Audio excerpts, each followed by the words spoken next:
Hi hello నమస్తే, నేను మీ విష్ణుని. ఈరోజు మన టాపిక్లో సేమ్ ఇదే అఘోరి గురించి.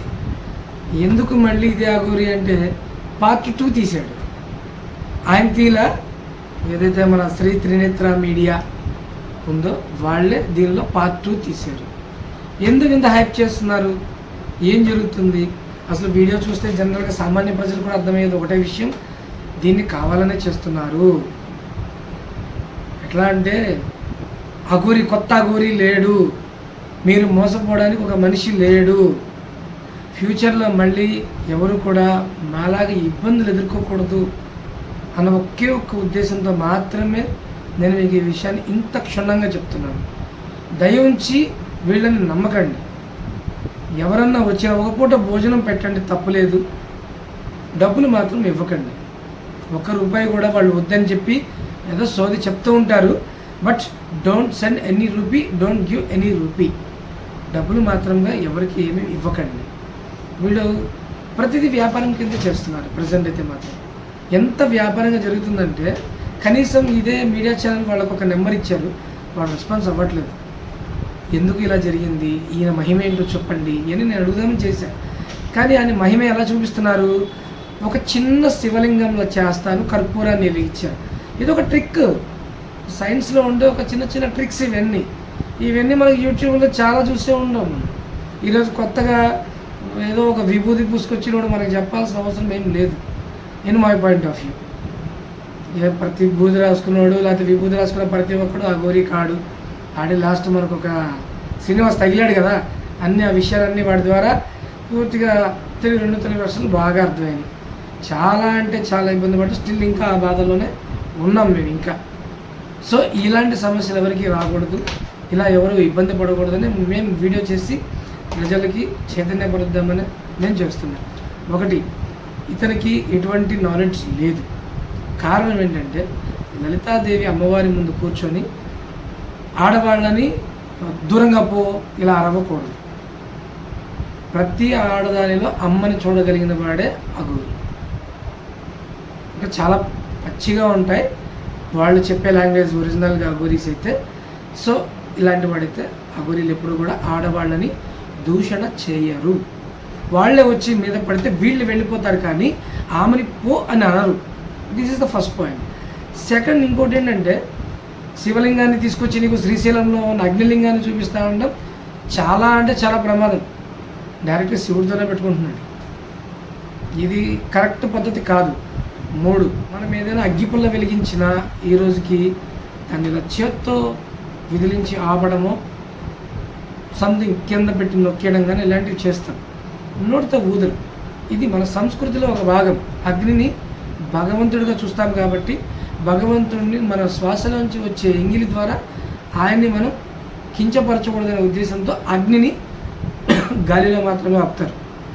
కానీ మనోడు భగవంతుడు ఆయన ఎందుకని ఫీల్ అవుతున్నాడేమో, పైకి లేపు ఫోన్ ఊదేస్తున్నాడు. ఇది చాలా అంటే చాలా డేంజర్. ఇలాంటివి మీరు అన్వయించుకోకండి. ఇప్పటి వరకు మీరు ఎలా అయితే భగవంతుడికి పూజ చేశారో అలాగే చేసుకోండి. ఇలాంటి బాబాలను నమ్మకండి, మోసపోకండి. కనీసం మీరు కావాలి వెళ్ళడానికి అయ్యే ఖర్చుల్లో అయినా సరే డబ్బు కావాలి.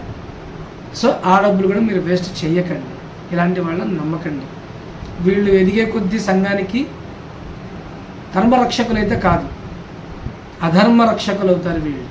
వీళ్ళ వల్ల అమ్మాయిల బ్రతుకులు నాశనం అవుతాయి. ఫస్ట్ మెయిన్ జరిగేది ఇదే. ఇలాంటి వాళ్ళ వల్ల దగ్గర డబ్బులు ఎక్కువైతే ఫస్ట్ అమ్మాయిల్ని ఇబ్బంది పెడతారు. 2, మాదక ద్రవ్యాల జోలికి వెళ్తారు. 3, మనకి కూడా ఇలాంటి విషయాలనే బోధిస్తారు. ఇలాగే మనల్ని చెడగొడతారు. అసలు ఇలాంటి వాడి దగ్గరికి వెళ్ళడం ఎందుకు, మన టైం వేస్ట్ చేసుకోవడం ఎందుకు, మనం ఇబ్బంది పడడం ఎందుకు, చెడిపోవడం ఎందుకు? వెళ్ళకపోవడమే మంచిది. మీ సమస్యలకి పరిష్కారం మీ దగ్గర, మీ ఊర్లో ఉండే గుడి దగ్గర ఉంటుంది. ఏ అఘోరి మీ సమస్యలను పరిష్కరించడానికి, ఏ నాగసాధువులు, ఏ సాధువులు రారు. ఇది నిజం. మీ సమస్యలను పరిష్కరించడానికి ఎవరికీ లేదు ఆ కర్మను. ఎవరు గురువు తీసుకునే హక్కు ఉంటుంది, అది పెద్ద స్టోరీ. అది ఆ గురువులు ఎట్లా ఉంటారు ఏంటనేది అసలు చాలా పెద్ద, దానికి ఒక గ్రంథమే ఉంది. సో ఇలాంటి వారిని నమ్మి ₹1 కూడా వెచ్చించకండి. దయచేసి ఇలాంటి వారిని ఎంకరేజ్ చేయకండి. ఇలాంటి వారి వీడియోస్ చూసి అలాంటి మీడియా ఛానల్స్ ఏవైతే పోర్ట్రేట్ చేస్తుందో అలాంటి ఛానల్స్ని కూడా సహకరించకండి. నేను చెప్పదలుచుకుంది ఇదే. ఇలా మనం ఎప్పుడైతే ఇప్పుడు ఈరోజు వాళ్ళకి 20,000 సబ్స్క్రైబర్స్ పెరిగారు వితిన్ 2 డేస్లో, నిన్న ఈరోజు. అంటే ప్రజలు ఎలా వాళ్ళు తీసుకుంటున్నారు, కల్పించుకుంటున్నారు. నిజంగానే నిజమా ఇదంతా? ఏది నిజం, ఏది అబద్ధం? అసలు సాధారణంగా మీరు యూట్యూబ్లో చూసినా కూడా మీకు అర్థమైపోతుంది. ఈ కర్పూరాంతో ఎన్ని మ్యాజిక్లు చేయొచ్చో, నాలుక మీద కూడా వెలిగిస్తారు, నాలుకలో దెబ్బలాలు దించుకుంటారు. వాళ్ళు భగవంతుళ్ళేనా, వాళ్ళు అఘోరీలేనా? చాలా తప్పండి. ఇదైతే మాత్రం మీరు ఖండించాలి ఖచ్చితంగా. మీరు ఏదైతే కావాలో నేను అఘోరీని అని చెప్పి పోర్ట్రేట్ చేసుకొని ఒక మీడియా ఛానల్ ద్వారా పైకి వస్తున్నాడో ఖచ్చితంగా వాడిని అక్కడితోనే సమాధి చేయాలి. అఘోరి అయితే ఖచ్చితంగా బయటకు వచ్చి నా గురువు, మా అఖాడ, నా స్థానం, గురుస్థానం అండి. మీ అమ్మ నాన్న పుట్టిన స్థానం అడగరండి, గురుస్థానం అడుగుతారు. గురుస్థానం నీ సాధనా స్థలం. ఇవన్నీ చెప్పగలిగితేనే, ఇందులో ఏ ఒకటి మిస్ అయినా అన్ని అబద్ధాలే. ఏ గురువు కూడా ఫేక్గా దాక్కోడు, అది ఎంత పెద్ద గురువు అయినా. నిజంగా జూనా అఖాడాలోనో ఏ అఖాడాలోనో సరే బయటకు వచ్చి అయ్యా నువ్వు దేశం కోసం బతుకు, నువ్వు ప్రజల కోసం బతుకు, ప్రజల సమస్యలు తీర్చు అని చెప్తే ఎవరైతే ఆ జూనా అఖాడా అధికారి ఉన్నారో ఆయనే డైరెక్ట్గా ఏ సిఎన్ఎన్ ఐబిఎన్లోనో ఏ బీబీసీ న్యూస్లో వచ్చి ఆయనే డైరెక్ట్గా చెప్తాడు. బికాజ్ ఆఫ్ వాళ్ళ స్టేజ్ అలాంటిది, నేషనల్ స్థాయి కాదు, వాళ్ళు ఇంటర్నేషనల్ స్థాయి వాళ్ళది. సో ఇలాంటి వరస్ట్లెస్ పీపుల్ని వాళ్ళు ఎంకరేజ్ చేయరు.